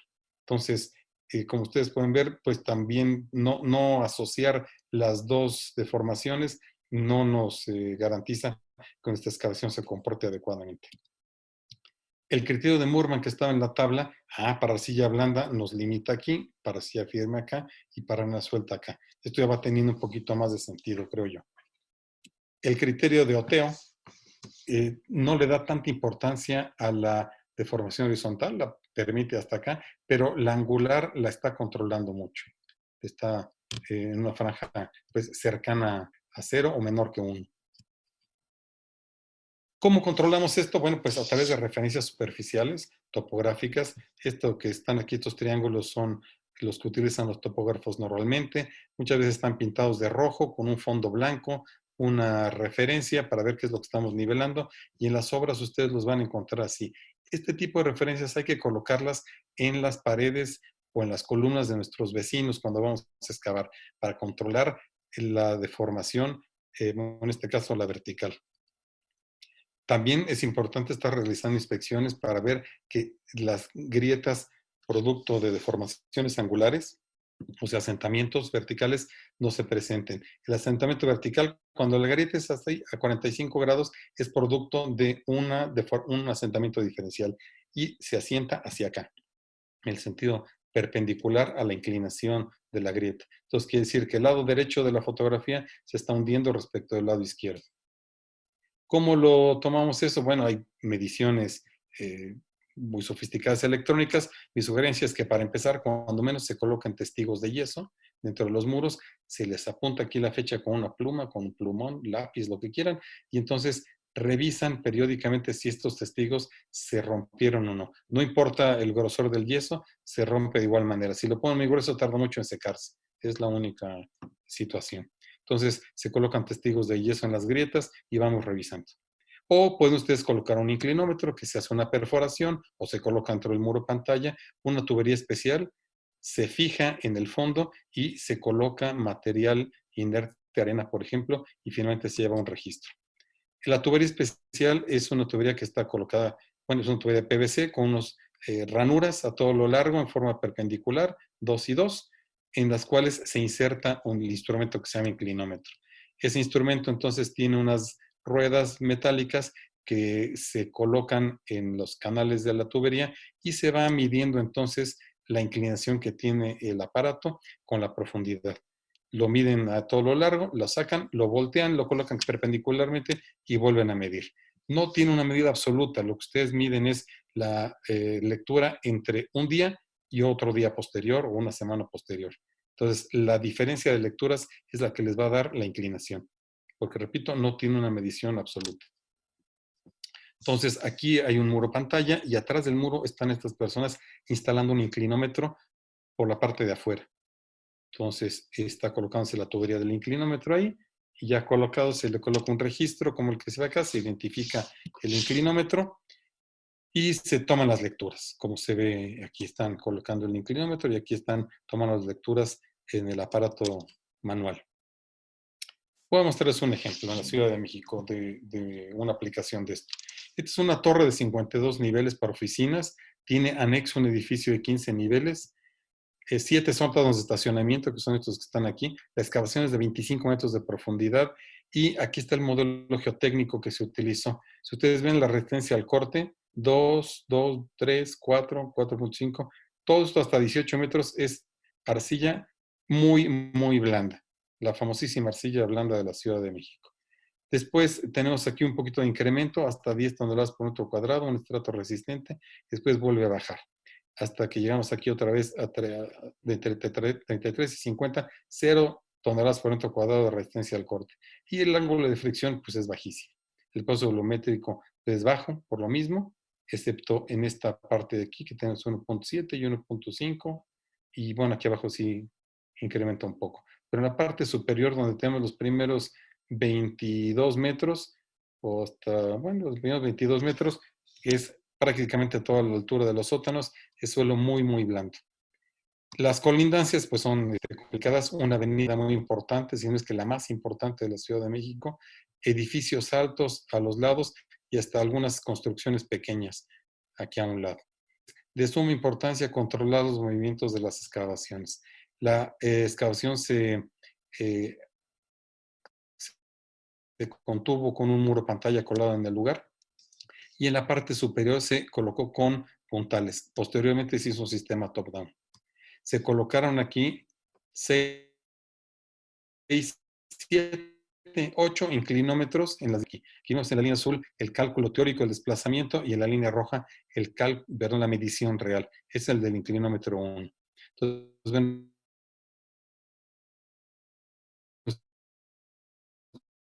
ustedes que en la zona de la que se había calculado, aunque después pues ya se pareció un poquito más. El kilómetro 5 pues tuvo una situación parecida.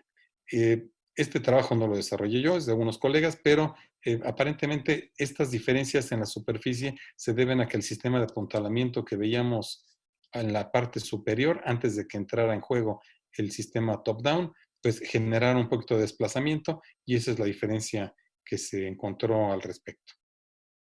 Finalmente, el edificio, bueno, está terminado hace mucho tiempo, como 4 años, y es este que está aquí, es el edificio de 52 pisos y el otro anexo de 15. Entonces, como ven, bueno, pues es un trabajo bastante delicado y que solamente con los inclímetros es factible llevar el control adecuado de la excavación. Pues muchas gracias por su atención. Gracias, Walter. No sé, ingeniero Mario Terceros, Sí, si tengamos hay muchas alguna preguntas. pregunta. Muchas gracias, Walter. Como preveíamos, fue una excelente exposición.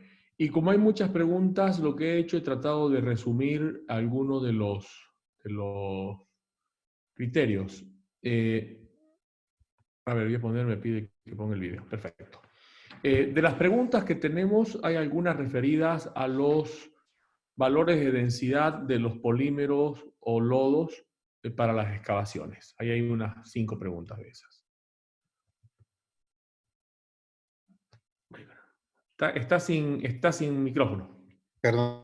Los lodos para las excavaciones, hay que controlarles varias cosas. Una, por supuesto, es la densidad. Si estamos hablando de lodo con polímero, probablemente no podamos lograr una densidad superior a 1.03 gramos sobre centímetro cúbico o toneladas por metro cúbico, porque el polímero tiene esa desventaja, la densidad se limita mucho. Si estamos hablando de lodo bentonítico, podemos alcanzar hasta 1.05, 1.07. Yo no recomiendo más de 1.07 porque se vuelve muy difícil manejarlo. Como esto como es un líquido, debemos moverlo a base de bombas. Y si lo ponemos de un peso ya superior a 1.05, necesitamos bombas especiales, bombas peristálticas o bombas de diafragma o cosas de ese tipo. Entonces, ya esas bombas no todo el mundo las tiene. De preferencia, si lo mantenemos abajo de 1.05, tendremos manera de moverlo con bombas centrífugas, que son más accesibles para todo el mundo. Ese es un punto. El otro es el de la viscosidad. La medimos a través de la viscosidad Marsh, normalmente que es una medida indirecta de la viscosidad, con un cono que seguramente han visto, que tiene 943 centímetros cúbicos. Es el tiempo que tarda en vaciarse en segundos. Entonces, la viscosidad debería andar entre 50 y 60 segundos para que sea un lodo de buena calidad, ya sea con polímero o bentonítico. Y por último, el contenido de arena. El contenido de arena también es deseable mantenerlo abajo del 5%, porque si no, pues mucha arena nos genera un colado pues con baja calidad. Bueno, otro, no son esos tres. El cuarto, el potencial hidrógeno del agua o del lodo que estamos utilizando debe estar de preferencia arriba de 10. Como ustedes saben, el potencial hidrógeno neutro es 7. Si es más bajo es ácido, si es más alto es alcalino. Entonces, al tenerlo arriba de 10, nosotros nos protegemos contra las sales que podemos encontrar.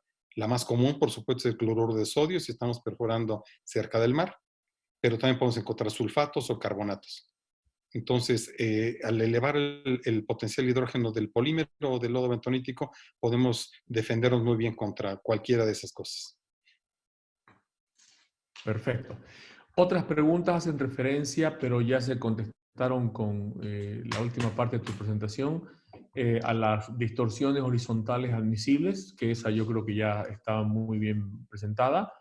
Otra pregunta que me parece interesante, porque alguna vez lo hemos comentado, ¿qué pasa si los anclajes del proyecto anterior siguen enterrados y activos en mi terreno, cuando voy a cavar para hacer mi proyecto? Ok, nosotros nos hemos encontrado muchas veces con anclajes antiguos y pues suceden dos cosas. Uno los pesca con la cuchara y entonces los arranca uno.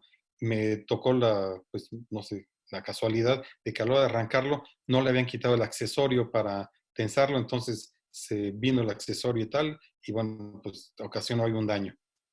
Pero eso es lo más común, que ya no estén activos. Entonces no pasa nada, simplemente se arranca y ya está.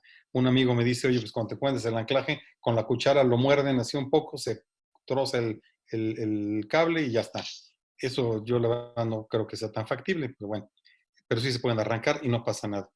En el caso de que estén activos, sería un poco una contradicción, porque Si nosotros nos encontramos con que el predio vecino está excavado, pues no necesitamos construir nada, ni muro pantalla, ni nada, Claro. porque está excavado. Por eso está activo el anclaje. Sí, está claro. Después, una pregunta sobre las profundidades máximas a las que se puede llegar con un muro Milán. Esa es una pregunta muy interesante. Eh, de forma común, es que esto está directamente relacionado con la profundidad de excavación, ¿no? Si estamos nosotros pensando en un muro pantalla, un muro Milán, para una excavación, lo máximo que se ha construido, al menos en la Ciudad de México, es del orden de unos 55 metros. Estamos hablando de excavaciones de 42, 44 metros, que son para veintitantos sótanos, ¿no? Entonces, esa es una manera de verlo. Otra manera de verlo es que se están excavando para utilizarlos como barrets, es decir, como elementos de carga, que son pilas en forma rectangular, con la forma de la cuchara. Entonces, esos sí pueden alcanzar profundidades mayores. La profundidad máxima que yo he visto construida con cuchara es 40 y tantos metros. Más abajo probablemente se requiera una hidrofresa. Y ahí el límite anda alrededor de 150 metros. No en la ciudad, pero en un proyecto de un sistema de drenaje que se construyó cerca de la Ciudad de México. Se construyeron esos túneles verticales de los túneles de acceso para la construcción o sea, todos los túneles verticales para la construcción del túnel horizontal, les decimos aquí lumbreras.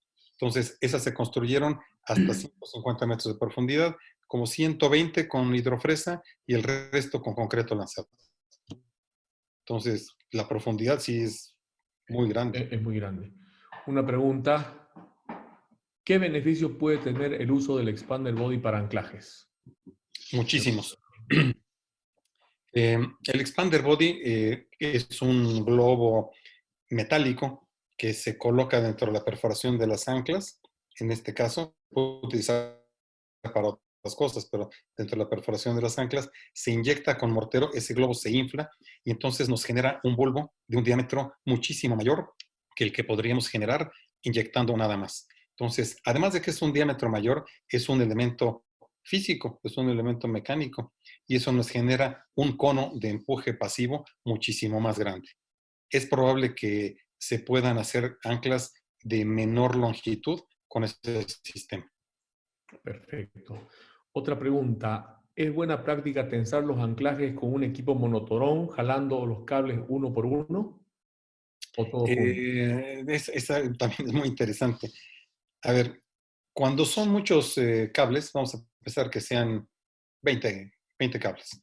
Es factible hacerlo con un monotorón, pero hay que hacerlo como cuando uno aprieta las llantas del auto, ¿no? Uno aquí, luego otro acá, luego otro así. O sea, no los puede uno hacer en secuencia porque entonces tiende uno a girar el elemento.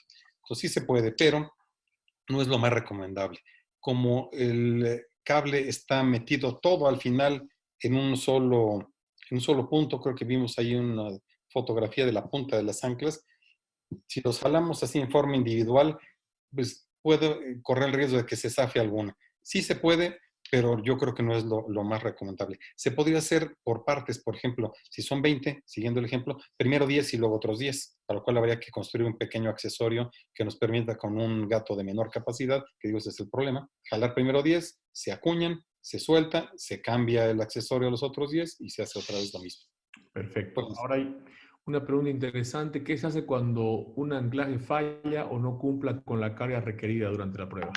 bueno, pues tenemos dos opciones, o construir otra a un lado, o dos, para sustituirlo, o terminar de sacarlo, reperforar y volver a hacerlo. No hay más. ¿Y qué prefieres, trabajar, barras o cables para los anclajes? A ver, esta pregunta tiene varios ángulos. Hay unas anclas que no comenté que se llaman anclas autoperforables y se hacen con barras. Esas barras son huecas. Cuando los problemas de perforación son muy grandes, ya sea porque el suelo es aluvial o porque hay rellenos, cosas de ese tipo, es decir, nosotros no podemos hacer una perforación, un hueco, sacar la herramienta y luego colocar el refuerzo. No podemos hacerlo porque se colapsa, por la razón que sea. Entonces necesitamos utilizar un ancla que se perfora, ya sea con rotación o con percusión, se llega al fondo y la misma barra de perforación es el ancla. Eso se logra con una barra de alta resistencia y es hueca. El problema con esas es que no se alcanzan cargas tan altas como con los cables.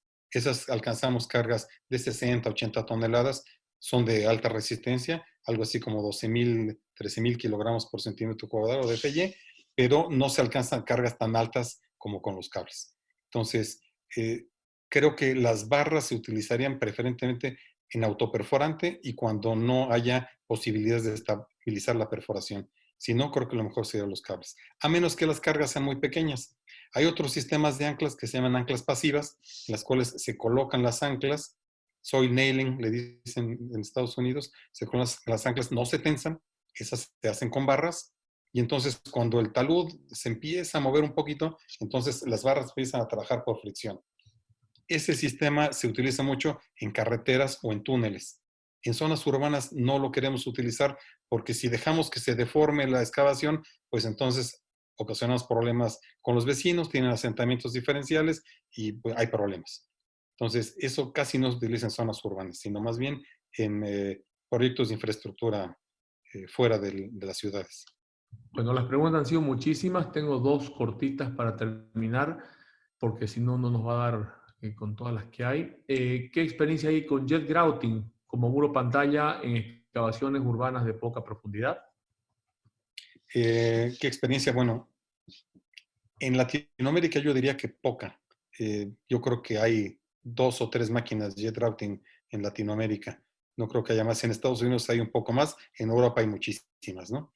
El jet routing hace algo parecido al soil mixing, es decir, estamos formando un suelo creto en sitio. Si es un suelo granular, se presta mucho más. Si es un suelo cohesivo, pues vamos a tener de menor resistencia y menor calidad del producto terminado. Se hace a base de columnas, en este caso serían columnas de jet grouting que se van construyendo formando una barrera. Estructuralmente no va a tener mucha resistencia, pero sí nos puede servir mucho para la impermeabilidad. Entonces, si es una excavación somera, yo diría 3, 4 metros, es una alternativa muy razonable, porque no se requiere un alto requerimiento estructural.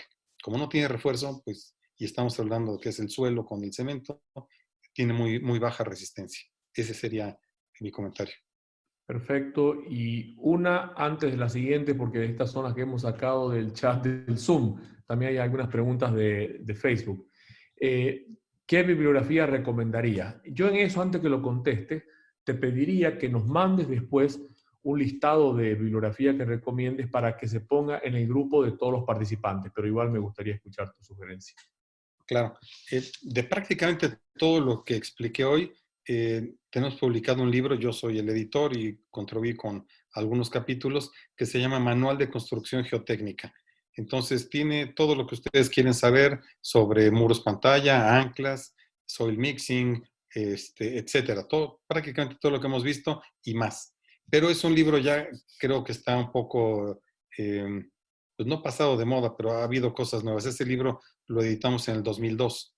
Entonces, estamos preparando uno nuevo que se llama Control, Tratamiento y Mejoramiento de Suelos, que esperamos que salga este año. Buenísimo. También, Juan Carlos, creo que Juan Carlos, tú tienes las preguntas de Facebook. Parece que Juan Carlos no me escucha. A ver. Sí, parece que... A ver, un segundito. A ver, Juan Carlos o Fabiana, ¿tienen ustedes las preguntas del Facebook? Se ve que se salieron.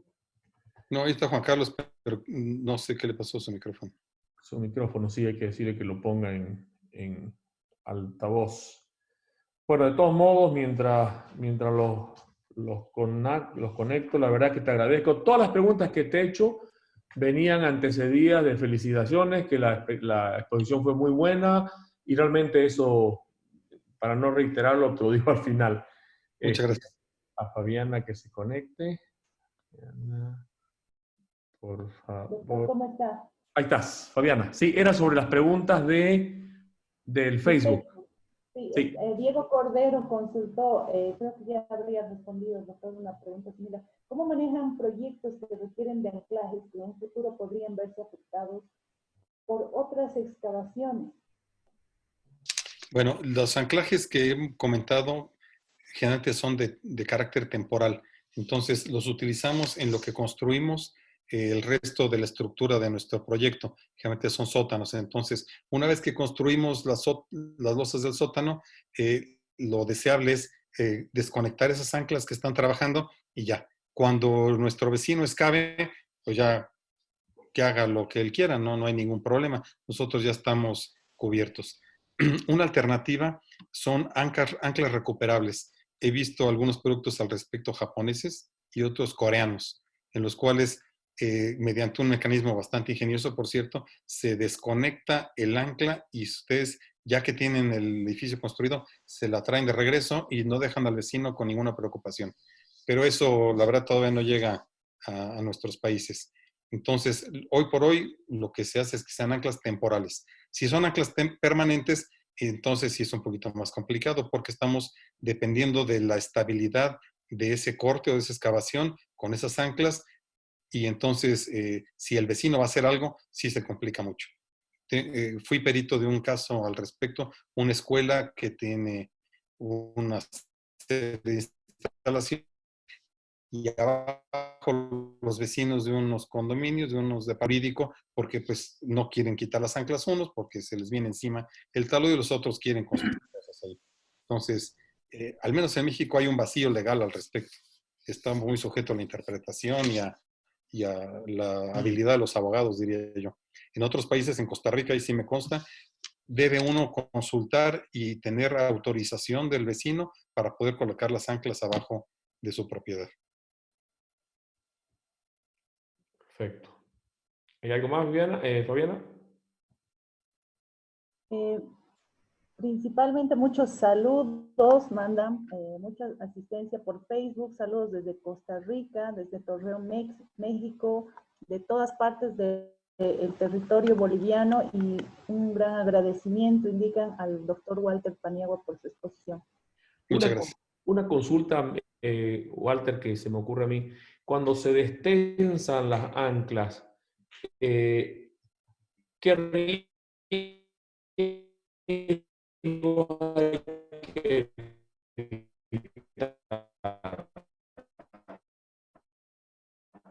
Por ser una maniobra Sí, adecuada.